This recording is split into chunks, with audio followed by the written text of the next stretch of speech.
Meus irmãos, enquanto Mateus orava, me vinha à mente os benefícios que a reforma do século XVI trouxe aos cristãos.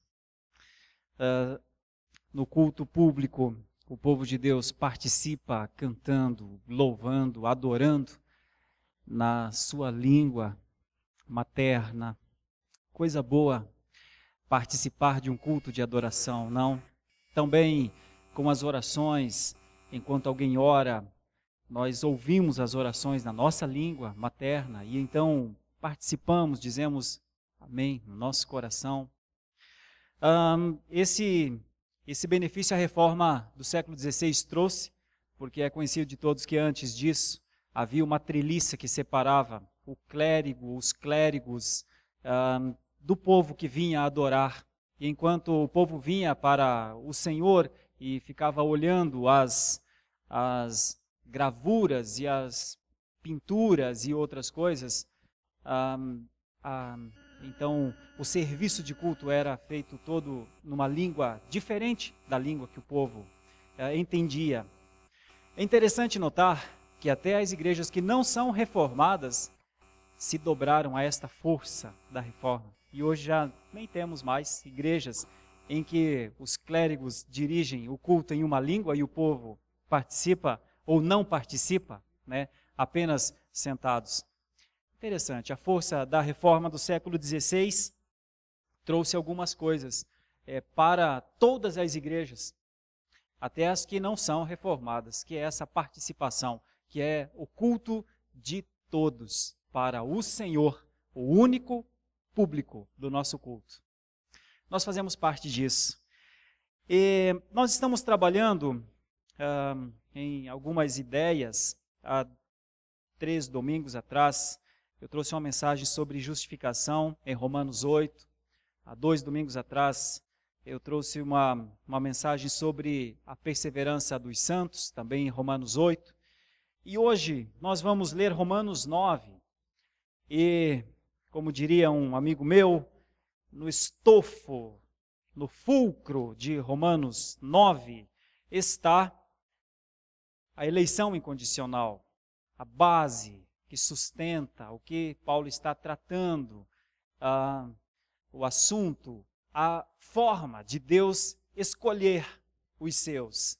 E, de novo, isso nós devemos a uma sistematização muito bem feita pelos reformados lá do século XVI. Nós sempre veremos muitos movimentos. Nós mesmos estamos vendo neste momento no Brasil um movimento grande aonde a espiritualidade está sendo colocada. Tem sido falado muito sobre espiritualidade nessa última semana. E mesmo por alguém que não seja reformado, um grande movimento. Mas eu ainda fico com as bases da reforma.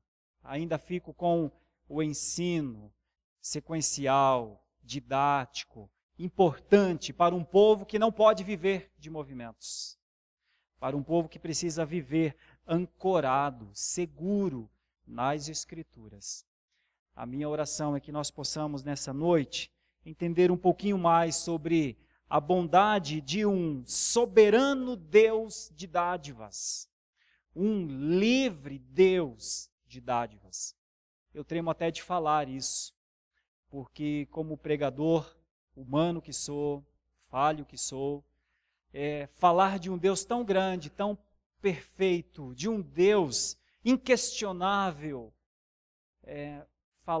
pregar sobre Deus implica viver debaixo da orientação de Deus. Por isso, não dá apenas para falar, sejamos bons. Não dá para falar, vamos às ruas. Não dá para falar, vivamos como Cristo viveu. Não dá para falar só isso. Se não o fizermos primeiramente nós mesmos, aqueles que, como leitores da palavra de Deus, como estudiosos da palavra de Deus, são convidados primeiramente a terem o impacto de Deus nas suas vidas. Então aqui está Romanos capítulo 9, E eu poderia dizer algumas coisas preliminares antes de lermos Romanos capítulo 9. Eu vou falar sobre o soberano Deus das dádivas, com 3 ideias fundamentais.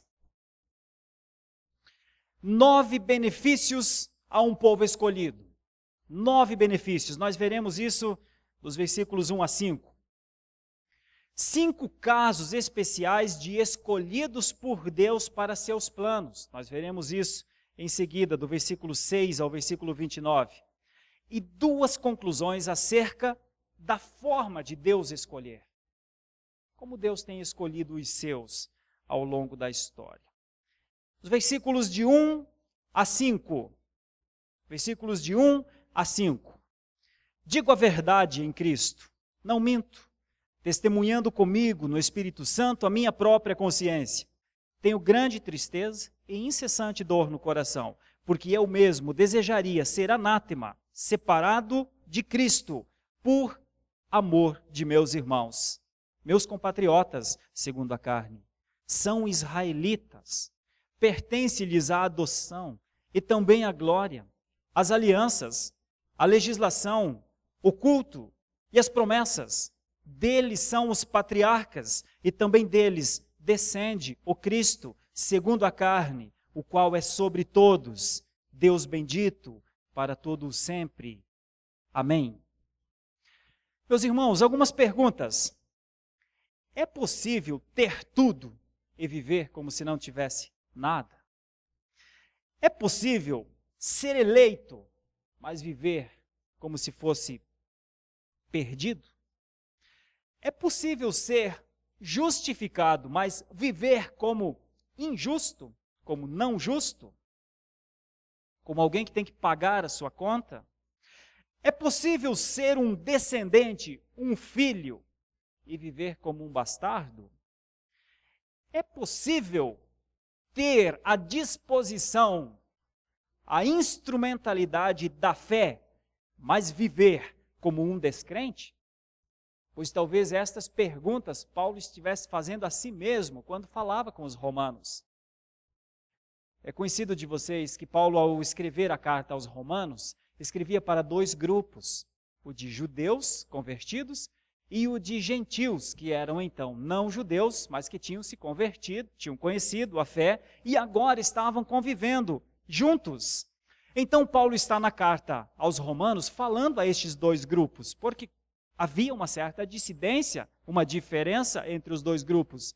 E Paulo já nivela esses 2 grupos, lá em Romanos 3 ainda, chamando a todos de pecadores. Ninguém é melhor, ninguém é pior, todos carecem da glória de Deus. Todos pecaram, todos caíram, todos carecem da glória de Deus. Não há ninguém melhor e não há ninguém pior. Ou não há ninguém pior em relação a.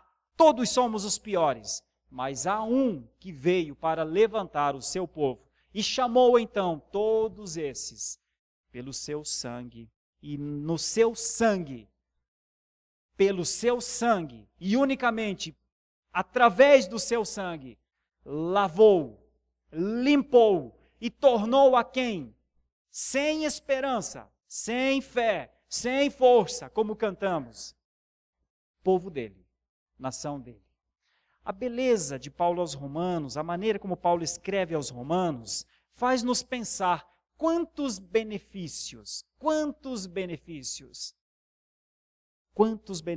a fé trouxe ao povo do Senhor.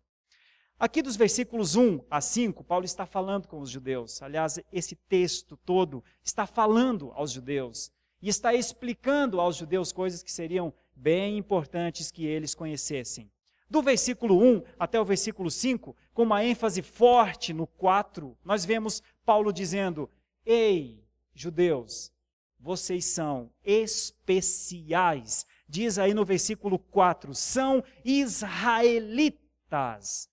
Nome mudado, porque eles descendem de Jacó. Nome mudado talvez exatamente por um momento, que é lá no livro de Gênesis capítulo 32, você não precisa abrir, eu lerei. Então disse, já não te chamarás Jacó, e sim Israel, pois como príncipe lutaste com Deus e com os homens, e prevaleceste.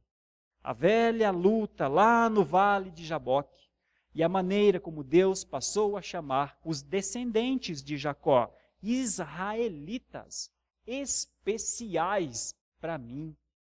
9 benefícios. O segundo, ainda no versículo 4, pertence-lhes a adoção. Adotados, também porque está escrito lá no livro de Êxodo, dirás a Faraó, quando Deus está falando a Moisés, assim diz o Senhor, Israel é meu filho. 9 benefícios só nos primeiros versículos, ainda no versículo 4, logo depois de adoção, pertence-lhes a adoção e também a glória. A glória, meus irmãos. Qual povo teve um sinal visível da presença do seu Deus? Este povo, Israel, também está no livro de Êxodo, a mesma forma. Ali virei aos filhos de Israel, para que por minha glória sejam santificados. Benefícios e mais benefícios. Ainda no versículo 4, logo depois da glória, as alianças. No Antigo Testamento, no Novo Testamento, qual povo teve um Deus que estabeleceu um pacto, um acordo e disse, de hoje em diante, vocês são povo meu? Qual povo teve um sistema de leis elaborado, uma legislação para viver? Qual povo teve a promessa, as promessas, a principal das promessas, um Messias redentor? Qual povo pode se orgulhar, no bom sentido, de ter grandes homens na sua história, que a Bíblia fala deles? Qual povo pode dizer, como os judeus poderiam dizer, como está escrito em Êxodo 3, disse mais, eu sou o Deus de teu pai, o Deus de Abraão, o Deus de Isaque e o Deus de Jacó. Moisés escondeu o rosto, porque temeu olhar para o Senhor nesse momento. Qual povo pode viver essa experiência? E que os mortos hão de ressuscitar. Moisés o indicou no trecho referente à sarça, quando chama ao Senhor o Deus de Abraão, o Deus de Isaque e o Deus de Jacó. E ainda, qual povo teve o privilégio de o Redentor vir deles? Paulo está falando aos judeus e está citando privilégios e mais privilégios de Deus por uma nação.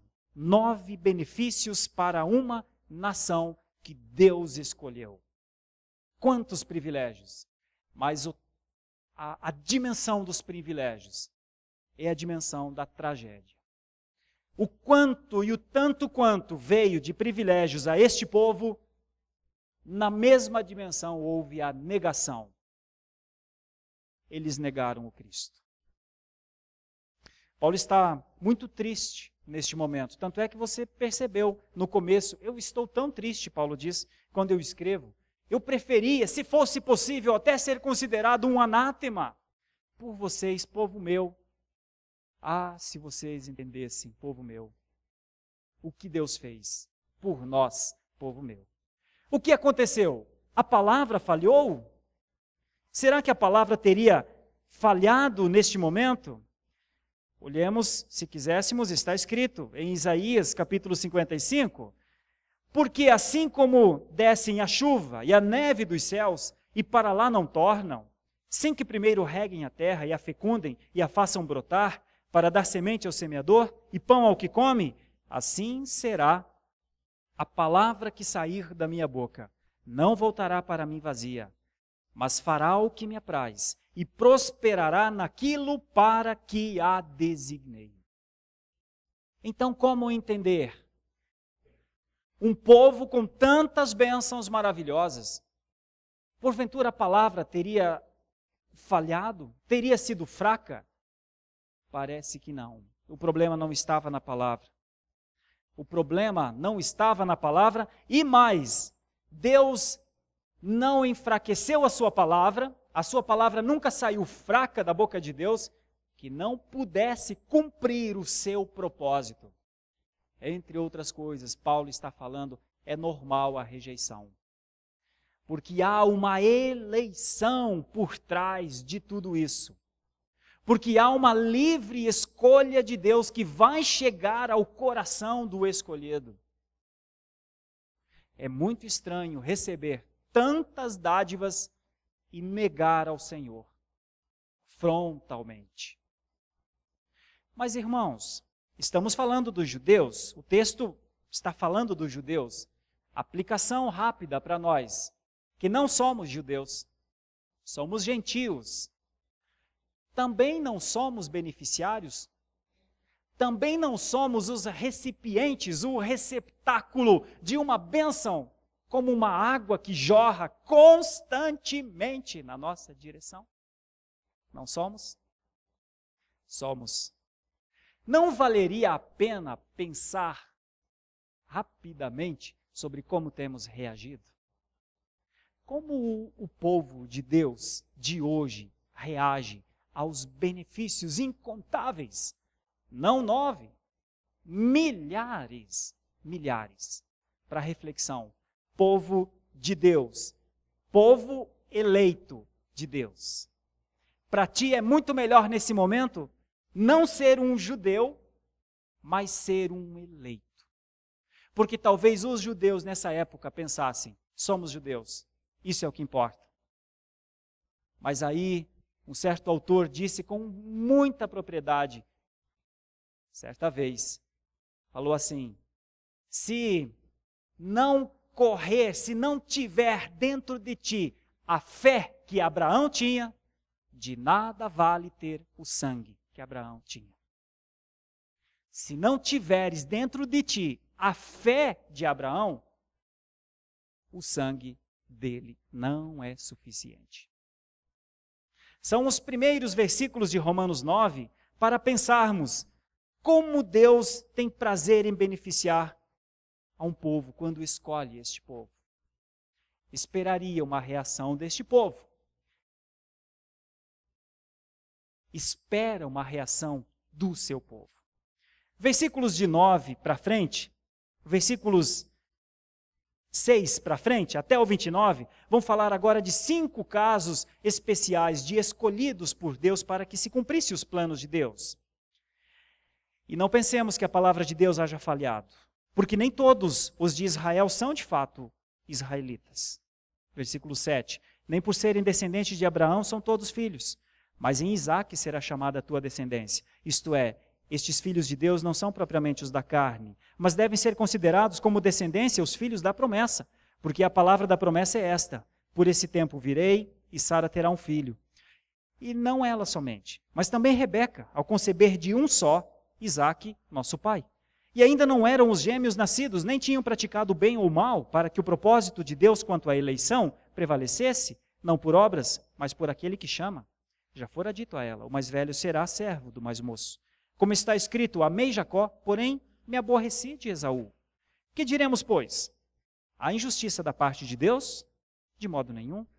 Pois ele diz a Moisés, terei misericórdia de quem me aprouver ter misericórdia, e compadecer-me-ei de quem me aprouver ter compaixão. Assim, pois, não depende de quem quer, ou de quem corre, mas de usar Deus a sua misericórdia. Porque a Escritura diz a Faraó, para isto mesmo te levantei, para mostrar em ti o meu poder, e para que o meu nome seja anunciado por toda a terra. Logo tem ele misericórdia de quem quer, e também endurece a quem lhe apraz. Tu, porém, me dirás, de que se queixa ele ainda? Pois quem jamais resistiu à sua vontade? Quem és tu, homem, para discutires com Deus? Porventura pode o objeto perguntar a quem o fez, por que me fizeste assim? Ou não tem o oleiro direito sobre a massa, para do mesmo barro fazer um vaso para honra e outro para desonra? Que diremos, pois? Se Deus, querendo mostrar a sua ira e dar a conhecer o seu poder, suportou com muita longanimidade os vasos de ira, preparados para a perdição, a fim de que também desse a conhecer as riquezas da sua glória em vasos de misericórdia, que para a glória preparou de antemão, os quais somos nós, a quem também chamou, não só dentre os judeus, mas também dentre os gentios. Assim também dizem Oséias: chamarei povo meu ao que não era meu povo, e amada a que não era amada. E no lugar em que se lhes disse, vós não sois meu povo, ali mesmo serão chamados filhos do Deus vivo. Nós temos aqui, meus irmãos, 5 casos que vão mostrar uma coisa muito significativa para nós. Descendência natural de Abraão não é garantia de filiação espiritual. Tinha que ser dito aos judeus. Era difícil dizer isso aos judeus. A este povo, beneficiário de tantas bênçãos como nós vimos. Mas Paulo precisava dizer, ser do sangue de Abraão não significava ser filho de Deus. E 5 exemplos estão aqui. Quais são os exemplos? Primeiro exemplo, do versículo 6 ao versículo 10, Ismael e Isaque. Deus escolheu Isaque e não escolheu Ismael. Diz que a promessa recairia sobre Isaque. Diz que a sua descendência seria em Isaque. E por causa disso estabelece com Isaque a sua aliança. O outro exemplo, dos versículos 11 a 13, Esaú e Jacó. Porque alguém poderia dizer, escolheu Isaque, porque Ismael era filho da escrava. Mas aqui, Esaú e Jacó, Paulo diz como foi a escolha, quando foi a escolha, antes de eles serem pessoas, aconteceu a escolha, e por que foi essa escolha? Para que a glória de Deus se manifestasse, para que a escolha não fosse baseada na pessoa que tivesse nascido. Deus fez a escolha por Jacó, antes de eles serem Jacó e Esaú. E neste exemplo nós temos uma coisa para a gente pensar. Há uma discussão e há sempre muita dúvida, e geralmente o povo de Deus se pergunta, mas por que Deus se aborreceu de Esaú? Como está escrito aqui, a palavra é mais forte que se aborreceu, é odiar. Odiei a Esaú. Na verdade, um texto extraído de Malaquias 1, versículos 2 e 3. Então, enquanto as pessoas ficam perguntando, os cristãos ficam perguntando, mas por que Deus odiou Esaú? Eu diria que odiar Esaú, entender o ódio a Esaú, é mais fácil do que entender o amor por Jacó. Porque tem como base aqui o pecado original. Tanto Esaú quanto Jacó eram pecadores, eram iguais, mereciam a morte. Naturalmente condenados à morte. O que Deus fez, deixou que Esaú seguisse o seu ciclo natural. O que Deus fez foi amar quem não precisava, não deveria, não tinha em si nada que constrangesse o coração de Deus. O X da questão não é o ódio a Esaú. Isso é corrente das águas. Isso é, o salário do pecado é a morte. Isso é, todos nasceram debaixo do pecado, todos pecaram. O que me chama a atenção, e o profundo da passagem, é o amor a Jacó. Por isso, nós olhamos para o texto e dá para entender um pouco aquilo que um outro grande autor escreve, Warfield, quando ele diz, quando todos merecem a morte, é um milagre de pura graça quando alguns recebem vida. E quem negará o direito àquele que mostra esta misericórdia, de ter misericórdia de quem quer e endurecer o coração de quem quer? Você nega o direito de Deus odiar aqueles que nasceram e que naturalmente seguirão para a morte, e que naturalmente, porque todos pecaram e estão debaixo da maldição, seguirão para aquele caminho? Você nega o direito àquele que pode, se quiser, ter misericórdia de quem quer? Pois é isso que o Warfield diz. Não é presunção demais achar que Deus não tem o direito de eleger, de escolher? Não é presunção demais? Não é pseudo-amor demais? Às vezes é. Às vezes é.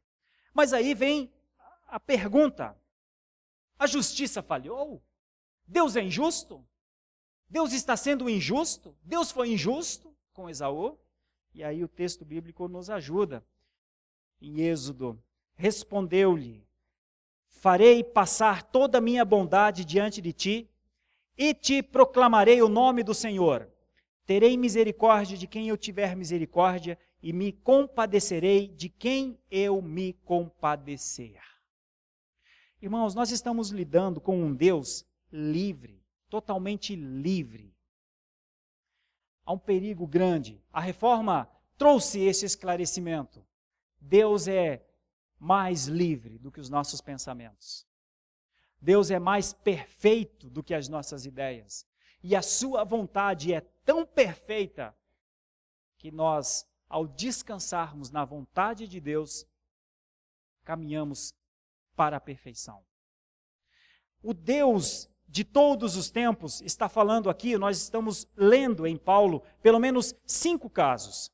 Ismael e Isaque, Esaú e Jacó, o caso de Faraó, dos versículos 14 a 24, envolvendo Moisés, em que Deus fala: eu amoleço o coração e eu endureço o coração, e por mais que no meio dos acontecimentos vocês tenham dificuldade de entender, eu estou conduzindo Faraó para que a minha glória seja manifestada.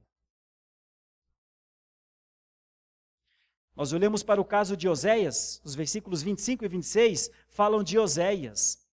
E é interessante porque Oséias é um profeta lá do Antigo Testamento que anuncia salvação a alguns judeus, alguns gentios arrependidos.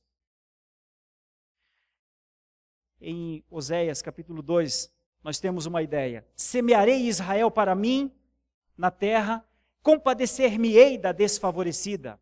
E a não meu povo direi, tu és meu povo. Ele dirá, tu és meu Deus. No Novo Testamento, Pedro, fazendo alusão a esse texto lá de trás, também diz: todavia o número dos filhos de Israel será como a areia do mar, que se não pode medir, nem contar, e acontecerá que no lugar onde se lhes dizia, vós não sois meu povo, se lhes dirás, vós sois filhos do Deus vivo. A maneira como Deus escolhe pessoas para seus planos merece alguma atenção. Ismael e Isaque, Esaú e Jacó, Faraó e Moisés, Oséias anunciando salvação a alguns gentios que pudessem se arrepender, Isaías falando da rejeição de uma parte dos judeus.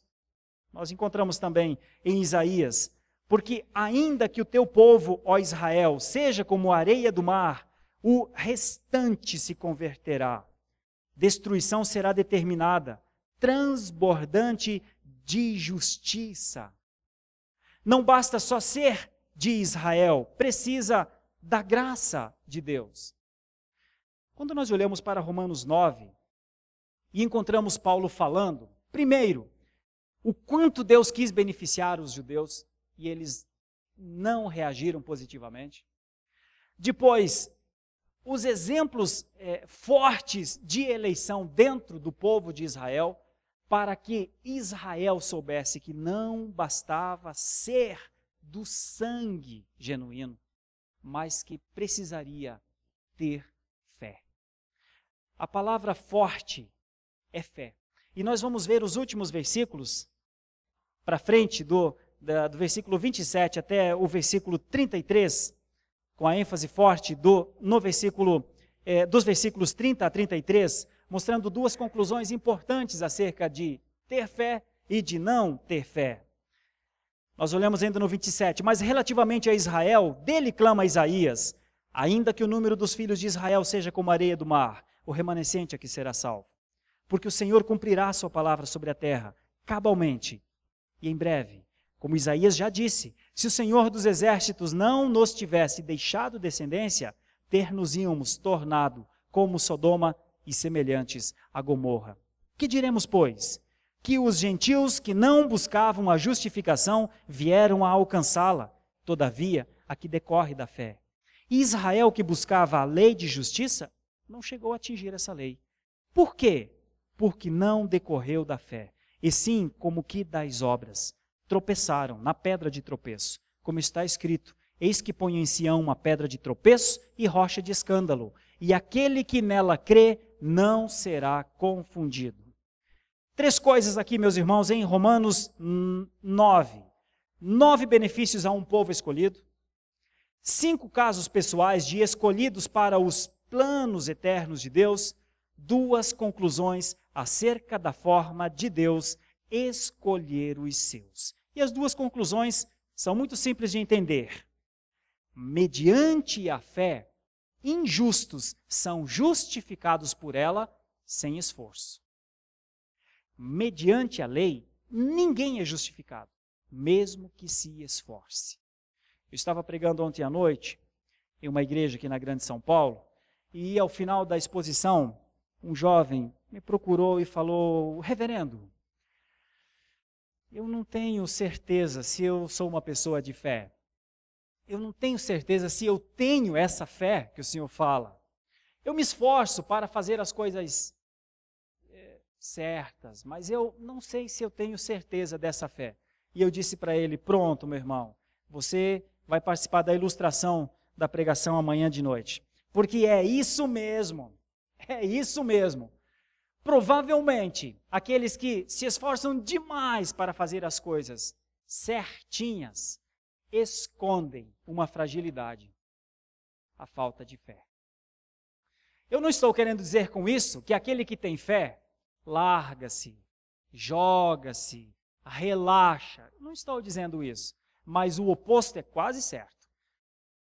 O excesso de perfeccionismo, a atenção exagerada com as pessoas que estão do lado, o apontar os erros, muitas vezes até o sofrer com os erros das pessoas, aquilo de se esforçar ao máximo sempre e sofrer por isso, talvez esconda um segredo.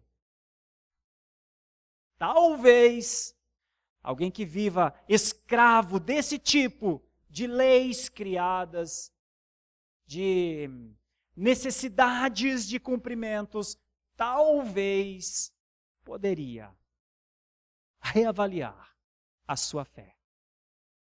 Talvez poderia colocar-se na presença de Deus e entender a sua imperfeição, entender os seus pecados, o mal que faz às pessoas, até mesmo sem querer, mas faz. O quanto mente, o quanto odeia, o quanto guarda mágoa no coração, e se quebrantar, se jogar ao chão, se arrepender, chorar pelos seus próprios pecados, suplicar por fé. Talvez fosse uma boa reflexão. Parece que é isso que Paulo quer dizer aos romanos. Mediante a fé, meus irmãos, a fé, mediante o crer, mediante a certeza, mediante aquele olhar fixo para o nada, sabendo que há um tudo. A fé. Mediante a fé, um condenado sai do tribunal de Deus, livre, pela fé. Não é pelos argumentos, não é pelos esforços. As boas obras, né? Tem lugar para as boas obras, mas jamais para a salvação, porque as boas obras são más obras para a salvação, porque a Bíblia diz que as boas obras só são boas em Cristo, não em ti e não em mim. Meu irmão, por que eu estou abordando isso? Por conta do calvinismo, meus irmãos. da reforma, meus irmãos, e da diferença básica entre calvinistas e arminianos. E eu guardo isso há 10 anos, quando ouvi um professor falar, lá na minha cadeira de seminário. Ele dizia assim, não é que só calvinistas vão para o céu, arminianos também vão. Calvinistas e arminianos vão para o céu, se crerem em Cristo, mas com uma diferença. Enquanto os calvinistas chegarão no céu agradecidos, descansados, felizes, os arminianos chegarão no céu cansados, desgastados, sofrendo a vida inteira, se perde salvação, se não perde salvação, se a eleição é condicional ou incondicional, se foram eles que decidiram por Cristo, ou se foi Cristo que decidiu por eles, passaram uma vida inteira desgastando-se com os seus pontos de interrogações, e é assim que chegarão lá. Por isso ele disse, aí já tem um motivo para você ser um bom calvinista. Descansa no Senhor, porque é duro ser arminiano, viu? É cansativo. Olha, para quê? Se você pode descansar, uma coisa é requerida de ti: o crer. Só creia. Crê somente. Aí não precisa mais depender da tua perfeição, até porque não tem como. Não precisa mais depender da perfeição dos que estão do teu lado, porque não tem como também. E você poderá viver melhor em comunidade com pecadores como tu. Porque normalmente quem exige demais dos outros não gosta de ser exigido. Geralmente é assim. Vive mal quem se esforça demais. Pastor, o senhor está falando que é para a gente se entregar então? Não, que é para a gente descuidar de tudo? Não, você sabe que não. Sou a favor de uma vida reta, de uma vida digna, de uma vida obediente, de uma vida que observa as instruções do Senhor e vive uma obediência alegre ao Senhor. Mas toma cuidado, para não fazer com que os seus esforços ocupem o lugar de Cristo. Não usurpe o lugar de Cristo com seus esforços por perfeição. Estou olhando para o texto dizendo que, mediante a fé, injustos são justificados por ela, sem esforço. Por isso, John Flavel disse, se a fé de Abraão não estiver em seu coração, não resolverá ter o sangue de Abraão correndo em suas veias. E a segunda conclusão, mediante a lei, ninguém é justificado, mesmo que se esforce muito. Está escrito em Isaías 8, ele vos será santuário, mas será pedra de tropeço e rocha de ofensa às duas casas de Israel, laço e armadilha aos moradores de Jerusalém. E por quê, meus irmãos? Porque parece que Israel decidiu viver pela lei. É isso que Paulo está querendo dizer. A lei não tem função de justificar. A lei tem função de trazer o pecador à absoluta convicção da sua incapacidade de cumprir a lei. Porque é impossível ao homem alcançar o padrão de perfeição da lei. Charles Hodge, outro pensador, disse uma coisa muito significativa. Aqueles que erram, ao invés de confiarem na fé, descansarem na fé, apostam na lei e no cumprimento das coisas. Hodge diz, o erro é um escudo para a consciência e uma venda para os olhos. Nós somos chamados, meus irmãos, a acertar. Nós somos chamados a esperar e confiar na forma como Deus está dirigindo a história. Paulo está triste, muito triste nessa carta, pelo tanto que Deus favoreceu a Israel e pelo nada de reconhecimento de Israel. Paulo está dizendo aos romanos, Deus quis presentear, mas vocês querem pagar. Paulo diz aos romanos, vocês ofenderam-se com o presente, porque amaram mais os seus esforços. Esperaram um trono, veio uma cruz. Para que o esforço, meu irmão, se a salvação é gratuita? É por isso que há uma ideia também. Cristo para o crente é pedra de esquina, angular, necessária, que firma. Mas Cristo para o descrente é pedra de tropeço. Todas as vezes que alguém quiser basear a sua salvação nos seus esforços, Cristo é uma pedra que derruba. Cristo é a pedra de tropeço para todo aquele que quer chegar, agradar, viver com Deus pelo seu modus operandi. Eu concluo, meus irmãos, fazendo aquelas perguntas que eu fiz lá no início. É possível ter a tudo e viver como se não tivesse nada? Os judeus disseram que é possível. É possível ser eleito, mas viver como derrotado? Pense na sua vida agora. É possível ser justificado, mas viver como se não fosse?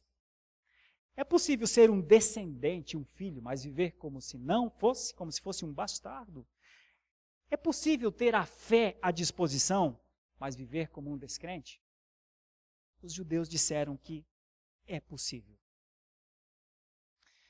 No entanto, eu quero concluir dizendo: viva com o tudo de Deus, meu irmão, minha irmã. Viva com a eleição, usufrua a sua eleição. Louve ao Senhor todas as vezes que se lembrar, porque tu és um eleito nos méritos de Cristo. Viva como eleito, viva como justificado, em outras palavras, viva como livre. Viva livre. Não te auto-acorrentes a dogmas, a falácias, a sincretismos. Não crie correntes que te prendam e te impeçam de andar. Viva como livre, porque livre és. Viva como filho, porque um filho é diferente de um servo, é diferente de um amigo, é um filho. E a igreja da Reforma nos mostrou que nós podemos viver como filhos. Viva pela fé.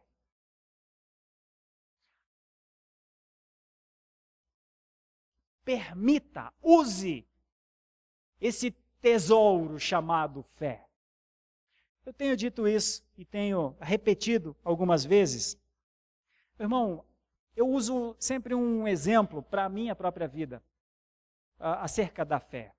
Eu tenho pensado assim: quando você tem algum inconveniente financeiro, arrisca o carro, bate o carro, é furtado, tem algum imprevisto, se você tem alguma coisa lá guardado no banco, você sofre com aquela situação, mas você vai lá no banco, pega o dinheiro e cobre aquele rombo que aconteceu. É assim na nossa vida comum, pois com a fé também pode ser assim. Em meio às lutas, às dificuldades, em meio às dúvidas, em meio às perdas, se você tiver este tesouro chamado fé, você vai lá neste baú do tesouro, pega um pouco dessa fé. Estou ilustrando um pouco para dizer que é possível viver as dificuldades tendo fé. Agora, se você bate o carro, é furtado, acontece uma semana difícil para ti e demanda dinheiro da tua parte, mas você não tem nada lá no banco, você vai cair no desespero. Assim também é com a fé. Você tem as tuas dificuldades, você tem as tuas lutas, você tem as tuas frustrações, você tem os teus medos, você tem as tuas derrotas, mas você não tem fé, vai cair no desespero também. E por causa disso, talvez muitos estejam em desespero. Eu quero convidá-lo a pensar e a buscar fé. Pode ser que muitos de nós, nessa igreja, nessa noite, com sinceridade no coração, se encontrem sem fé. É possível que alguém, fazendo a pergunta para si mesmo: eu sou uma pessoa de fé, eu tenho fé, eu descanso nas promessas, encontre uma vozinha da consciência lá dentro dizendo: não temos isso no baú, está faltando isso. É possível, irmãos. E às vezes é muito honesto fazer essa pergunta para si mesmo. Você é um homem de fé ou vive pelos seus esforços? Você é uma mulher de fé ou vive pela sua tentativa? Talvez muitos de nós precisem ouvir aquilo que Jesus disse aos seus discípulos. Em um determinado momento, Jesus diz: onde está a vossa fé? Mas um deles diz: Senhor, aumenta a nossa fé. Talvez muitos de nós precisem dizer: Senhor, aumenta a minha fé. Porque é a maneira, irmãos, é a palavra-chave de tudo isso aqui. Os judeus tiveram dificuldade com a fé. E Paulo está dizendo, só que tudo é por fé. E é um dos textos mais fortes da Escritura aqui de Romanos, que diz que só há uma maneira de ser justificado. É pela fé. Não saia dessas duas portas que estão aí sem buscar fé. Se perceber que não tem muito, eu sei um lugar onde tem alguém que pode dar liberalmente. O Senhor. Oremos ao Senhor. Fechemos nossos olhos por um instante. Eu vou fazer esta oração. Primeiramente, agradecendo ao Senhor, porque nós somos um povo beneficiário de coisas incontáveis, indizíveis. Depois, rogando ao Senhor que Ele nos ajude a reagirmos com fé a tudo aquilo que Ele tem feito por nós. Senhor, nosso Deus e nosso Pai, a preocupação de Paulo, a tristeza de Paulo, é justificável quando olhamos para as Escrituras e vemos a liberalidade do Senhor, de Ti, Senhor, o Deus de Israel, de Ti, Senhor, o bom Deus, que falou, que manteve os seus profetas e que nos últimos dias nos fala através do seu Filho. Dá para perceber a preocupação de Paulo, como eles podem reagir de maneira tão dura a um Deus tão amoroso. Mas, Senhor, essa também é a nossa preocupação, Senhor. Será que nós também não reagimos com dureza no nosso coração à Tua bondade? Será que nós também, Senhor, não queremos ir além muitas vezes, quando não entendemos que o Senhor é livre para eleger, para escolher quem o Senhor quiser? Será que nós também, ao olharmos para as ações do Senhor no mundo, não ficamos como o vaso, dizendo, o oleiro, eu não quero ser assim? Como podemos, como criatura, arguir ao Criador? Senhor, será que não somos soberbos demais aos Teus olhos, Senhor? Olha para nós, que povo o Senhor vê? Quem o Senhor está vendo nesta noite? O que o Senhor vê nos nossos corações, Senhor? O Senhor encontra a humildade de alguém que confia unicamente nos méritos de Cristo? Ou o Senhor encontra em nós aqueles que dizem, eu vou pela minha força? Senhor, misericórdia da Tua igreja reformada no mundo, dos Teus filhos eleitos para viverem segundo os Teus propósitos. Tem misericórdia de nós, acalma os nossos corações. Quando eles estão tensos, preocupados, dá-nos certeza de salvação. Aqueles que ainda têm dúvidas, acham que os seus pecados os separarão definitivamente do Senhor, quando a Tua palavra diz que é confessar os pecados, porque o Senhor é fiel e justo para perdoar os nossos pecados em Cristo. Foi por isso que Cristo morreu. Senhor, não nos faça menosprezar tão grande sacrifício, tão grande bênção, que é o Senhor Jesus por nós.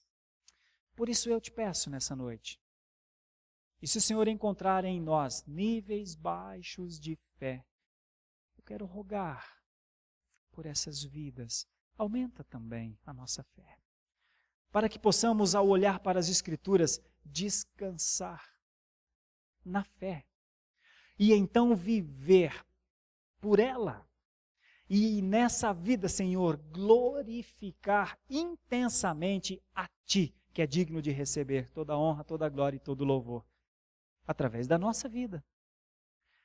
Ajuda-nos, Senhor. Fortalece a obra das nossas mãos. Restabelece aqueles joelhos que estão vacilantes. Anima os corações que estão entristecidos. E que a Tua presença, Senhor, continue a aquecer os nossos corações de tal maneira que nada esfrie o que está dentro de nós. Por isso eu oro, agradecido e pedindo perdão pelos nossos pecados em nome de Jesus. Amém.